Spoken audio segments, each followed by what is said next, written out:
Hey everyone, we're diving into something super exciting from the world of AI. NVIDIA has just released a brand new family of AI models, and this is something you don't want to miss. We're talking about the Nemotron-4 340B large language model. So, what exactly is the Nemotron-4 340B? Well, it's a family of large language models developed by NVIDIA, and it includes three main versions: Nemotron-4 340B Base, Nemotron-4 340B Instruct, and Nemotron-4 340B Reward. These models aren't just powerful, they're also open access under the NVIDIA Open Model License Agreement. That means you can use, modify, and distribute them freely, even for commercial applications. Alright, let's get into the nitty-gritty technical details of how this AI model works. The Nemotron-4 340B base is built on a standard decoder-only transformer architecture. Here's a quick rundown of its key features. It uses causal attention masks and rotary position embeddings, or ROPE for short. The tokenizer is based on sentence piece, which helps in managing large vocabularies efficiently.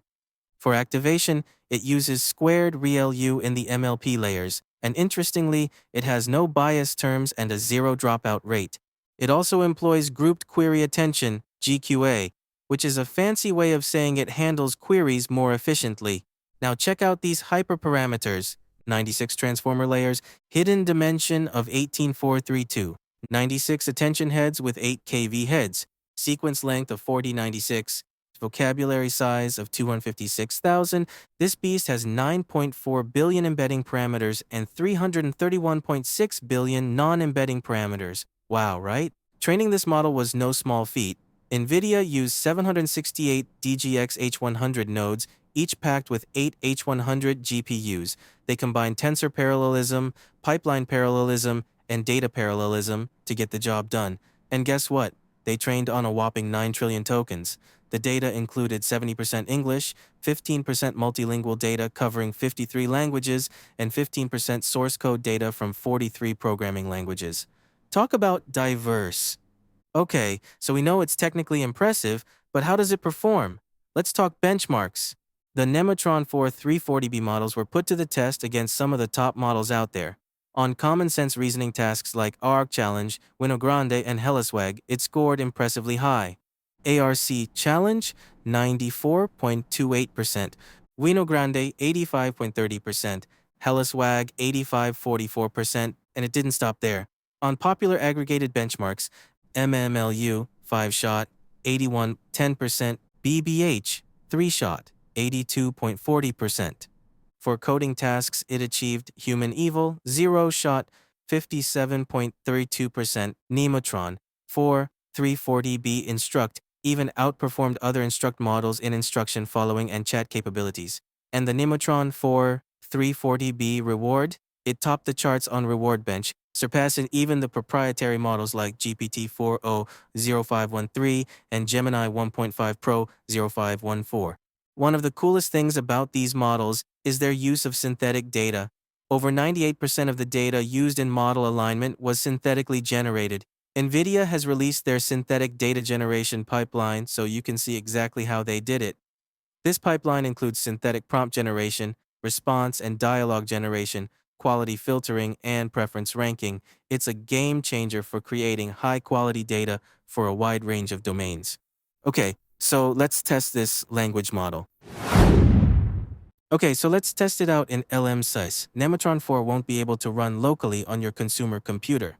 So we are in LM Swize, which is available for testing these AI models. Right here, I'm going to test with Claude 3 Sonnet, which is going to be similar for content creation. Mostly, we are going to use this kind of very large parameter, large language models to, create content. So let's try something, a very short prompt to create a novel or, a story based on sci-fi and see how they perform. Both of the language models are using the same prompt here, a very short prompt. I won't give too many specific requirements or any background for these stories. Just let the language models do their predictions on how the words are going to be generated and see what kind of content they produce. Okay, so both are finished, and it looks like the NVIDIA one is kind of short, but it gave me a story outline because I was not specific. This is like a long content, so what it does is summarize a very short story and just shows me the brief content and the outline of the novel that it is going to write. On the other side, Claude 3 Sonnet is outlining very well in a good structure. We have chapter 1 and what chapter 1 talks about, and chapter 2 is very structured. Yeah, I like Claude 3 for the way it can create content, and sometimes Claude 3 has some humor and jokes that, this model is really good at making creative content. So I think this is going to be a win for Claude 3 in this one. Although both of them are doing story outlines, Nemotron 4 is kind of, too simple in its response. And if you look at Cloud 3, it has the summary of each chapter and it would continue if I were in the chatbot or the Cloud 3 chat UI, continuing to write on. So yeah, I give this one to be better for the content creation part. Let's see any math questions we can try. So let's try this question. At a restaurant, each adult meal costs $5 and kids eat free. If a group of 15 people comes in and 8 were kids, how much would it cost for the group to eat? Let's try this logic and see if both have the correct answers. So both of them provided the same final answer, 35, but the way Claude 3 presents it is more clear, step by step, showing you how each logic works when processing their math calculations. Whereas with Nemotron 4, it is just a paragraph telling you what the cost for the adults is and what the cost for the kids is, and then just does a math equation to give you the final number. So I think for the reply, well, I have a bias for myself because I like Claude 3. Usually I use Sonnet for content creation and I think they do a lot better in response content and the presentation is better for humans to understand. They use point form, which I like, going step by step through each one.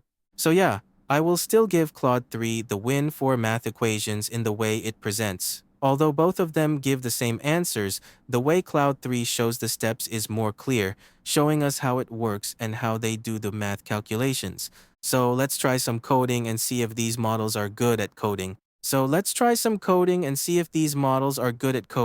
Here, I got a test challenge for coding in C#. I'm not going to do Python. I like C# more. So, just for my preference, I'm going to try this.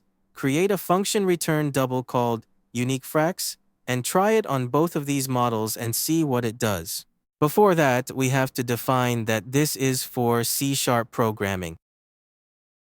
Okay, we finished generating the result, and here are some differences between the two models. Let's scroll back up to here, and that's a better view where we can see the programming from here. The model shows us the important libraries at the front and starts creating a public class. Actually, this is pretty complete, like a full document of the class. And yeah, we can try this one and see if it works. Copy this and go back to here and see. Okay, it's failed. So it doesn't have the import SQL. Okay, and I think it doesn't matter for those. Just import library if we are in the real VS Code environment. Looks like Nemotron 4, we're just focused on the code part. Let's try Sonnet. I guess Sonnet is not going to pass this one because it just provides the functions. Yeah, it requires the class and also missing system.data.sql and system.link. I think this is not a suitable test question that I choose because LLM are mostly focusing on the create function part only. Anyway, I see both logics are kind of similar here. However, in Nemotron 4, the conditions for the for loop are different, and the second inner for loop is also a little bit different. Well, I think this will be very close, but there are still some errors here. So it cannot be 100% correct for code generation. Yeah, for Nemotron 4. So yeah, you guys can try it out. Right now, in SysLMSs, you can test this model, which is very large, at 340 billion parameters. I don't think we can download this on local machines, but one of the cool things is that the reward-based system looks promising. I will spend some more time testing this model with real practice flows of content creation, and let's see how it goes. And I will see you guys in the next video. Have a nice day. See ya.